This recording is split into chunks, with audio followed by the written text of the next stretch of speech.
একটাই কথা বলবো, ডক্টর সঞ্জয় মহাবর আমার বাচ্চাকে মার্ডার করে দিয়েছে। ডক্টর সঞ্জয় মহাবর আমার বাচ্চাকে মার্ডার করে দিয়েছে। মাত্র মাস দুয়েকের ব্যবধান, ডানলপের সঞ্জয় রায় মৃত্যুর রেশ কাটেনি এখনো। এবার চিকিৎসার গাফিলতিতে 4 মাসের শিশুর মৃত্যুর অভিযোগ উঠল কাঠগড়ায় সেই অ্যাপোলো। জোকা ইএসআই হাসপাতালের রেডিওলজি বিভাগের টেকনিশিয়ান অভিজিৎ চক্রবর্তীর 4 মাসের মেয়ে কুহেলির মৃত্যুর অভিযোগে বুধবার উত্তাল হয়ে ওঠে হাসপাতাল। 13 এপ্রিল কুহেলিকে জোকা ইএসআইতে ভর্তি করা হয়। কোলোনোস্কোপির জন্য তাকে অ্যাপোলোয় রেফার করা হয়। 15 এপ্রিল কুহেলিকে অ্যাপোলোয় ভর্তি করা হয়।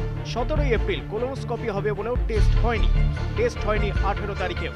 তবু দুদিন শিশুকে কোনো খাবার দেওয়া হয়নি। কালকে রাত্রে ভেন্টিলেশনে দিয়ে দিয়েছিল, বললো ভগবানের কাছে প্রার্থনা করুন, ভগবান যা করার করবে। ডাক্তার আসেনি, তাই নির্দিষ্ট দিনে হয়নি টেস্ট। দুদিন পর যখন টেস্টের সিদ্ধান্ত হয় তখন অ্যানাস্থেসিয়া দেওয়া হয়, তারপর ভেন্টিলেশন। বুধবার ভোরে সেখানেই শেষ 4 মাসের ছোট্ট জীবন। অভিযোগ পরিবারের। পিডিয়াট্রিক ডক্টর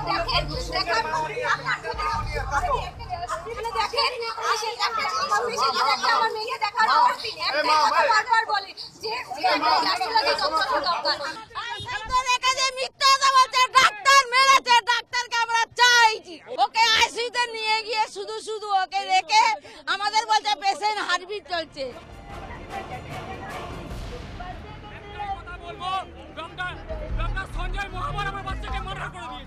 চিকিৎসকদের বিরুদ্ধে এরপরই ক্ষোভে ফেটে পড়েন আত্মীয় পরিজন। ভাঙচুর হয়, পুলিশ আসে, চলে ধাক্কাধাক্কি।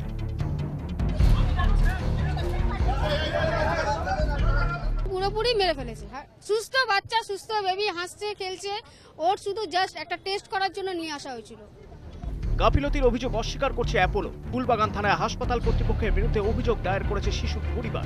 একই সঙ্গে স্বতঃপ্রণোদিত তদন্ত শুরু করেছে স্বাস্থ্য দপ্তর। Bureau report, ETV news Bangla.